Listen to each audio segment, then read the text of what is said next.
our first sentence in our mission reads, "We aim to serve the common good in Germany." So I think this is something that is really interesting to reflect upon. How does this actually come together? Africa we want and the common good that we want to serve in Germany. I will leave it at this because I would love this to be also our point in our discussion afterwards. What I can say is that, of course, it's not the only sentence, it's just the first one, and then it goes on that for this we also engage ourselves in issues of security, increasing peace worldwide. So there we would come together. So as the Konrad Adenauer Stiftung, for example, we stand for peace, right? But what does this mean? Also working together with other organizations. Are we on the same page? Do we have the same understanding that we say we are advocating or engaging for peace? We also say we are for solidarity. Do we understand solidarity in the same way?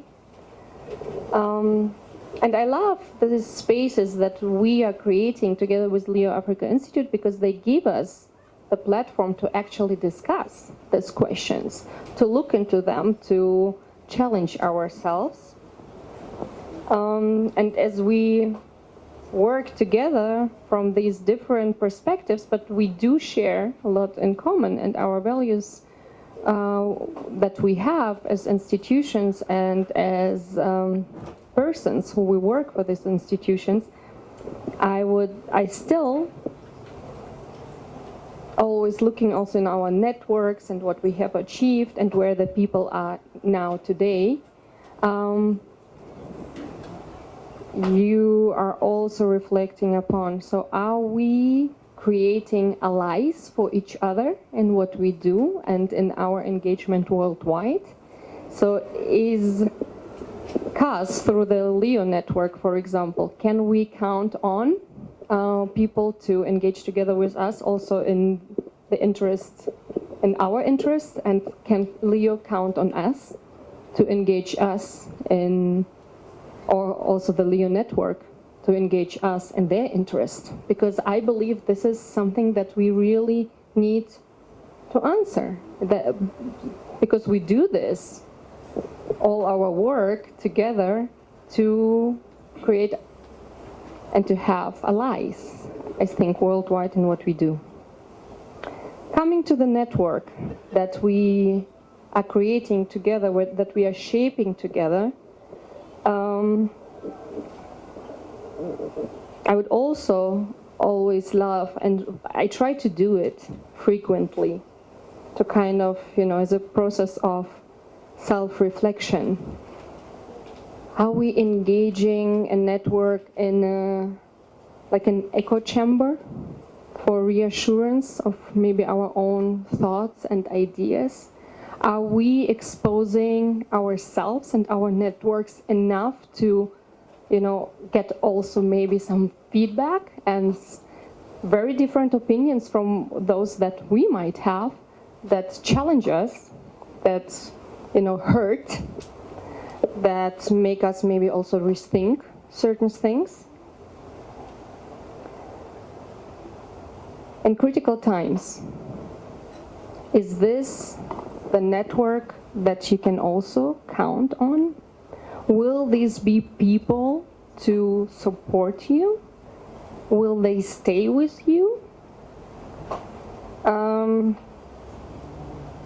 as we, as foundation, we say shaping democracy together, is, for example, which place does democracy take in this network, in our work, and so on? And meaning, if critical times are to come, can we be sure that members of our networks actually do advocate for democracy. Or maybe they will become opportunistic and follow the trail of money or power. Use maybe or support a political project that is so different from what we have advocating for all the years. This is, I think, something that, keeps me awake. So these people, and I have a very personal kind of experience right now due to the war of Russian aggression in Ukraine, because I see that I kept a certain network that was very important for me, of also mutual support. But for example, I have lost a big part of my family because there will be no way back, because we are just so on different, sides. What we think is right, what we think we should do, what we think we should advocate for and fight for. So is our network, how strong is it to fight for the values that we have always shared with the network? How strong are members to maybe sacrifice certain things? So this is something that really I always reflect upon. And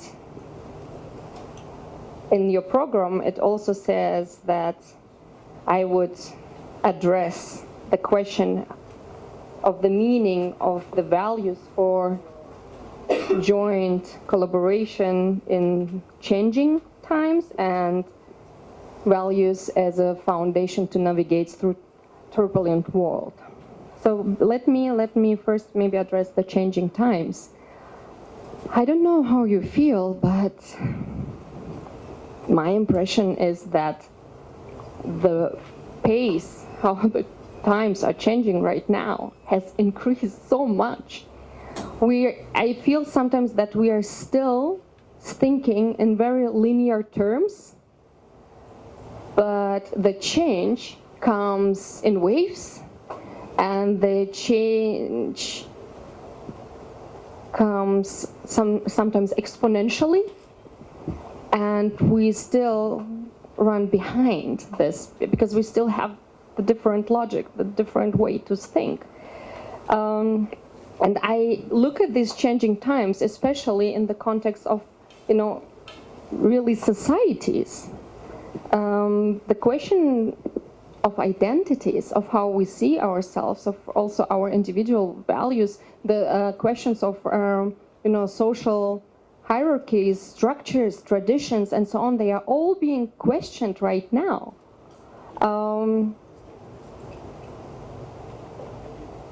The question of, for example, gender identity.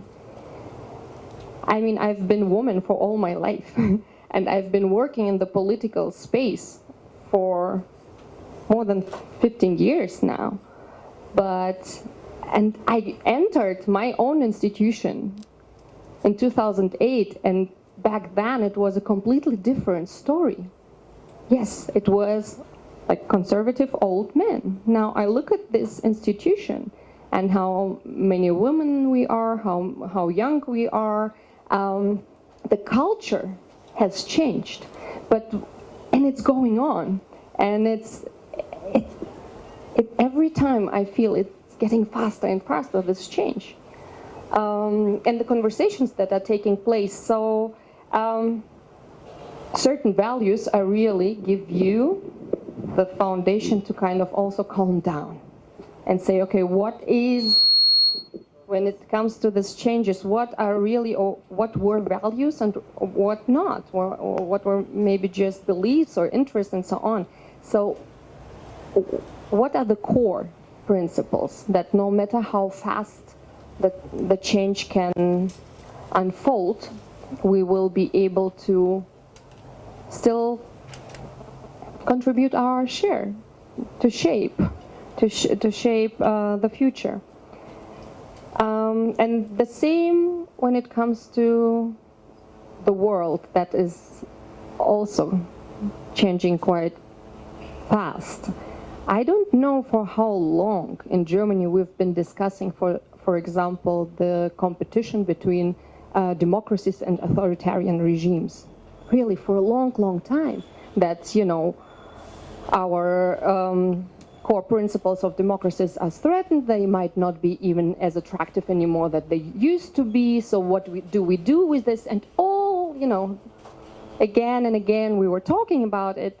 And then the 24th of February comes and we are not prepared. Literally, completely unprepared. What did we think, really, if we talk about the competition or even the conflict of different systems, political systems, how this conflict would unfold? Why weren't we prepared for it? Why were we so naive?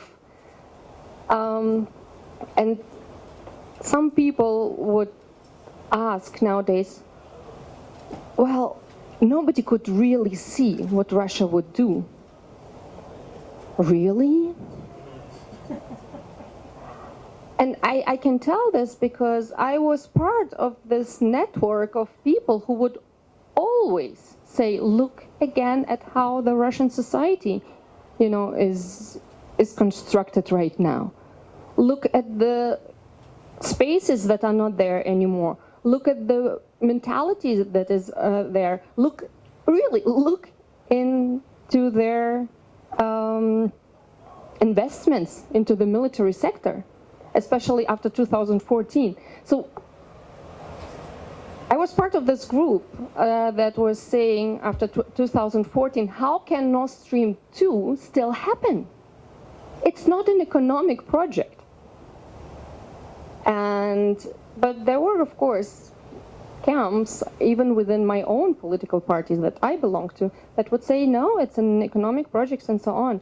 And they would say at the same time, oh, you used to work in Ukraine. That's why you advocate so much for the Ukrainian cause, because you are biased. And it was difficult to say, well, maybe also you are biased in terms of Russia. So that's one example. The other example would be COVID. Really, was there no information about, and experts actually have warned us, that pandemics are one of the biggest challenges, as it is, for example, climate change. Now, with the pandemic, at least you can say this is this case of low probability, high risk, so we do not invest into it. With the war in Russia, it's a different story again. Why I'm bringing this all up? Because, again, to navigate through all these challenges internationally that affect, at the end, all of us, no matter where we are, we need allies. So are we creating networks on which we can rely and say these are our allies when we need to navigate through these difficult, challenging times globally? Can we count on each other? I leave it at this, but I'm looking forward to Awel's feedback and then to the conversation that we might have. Thank you.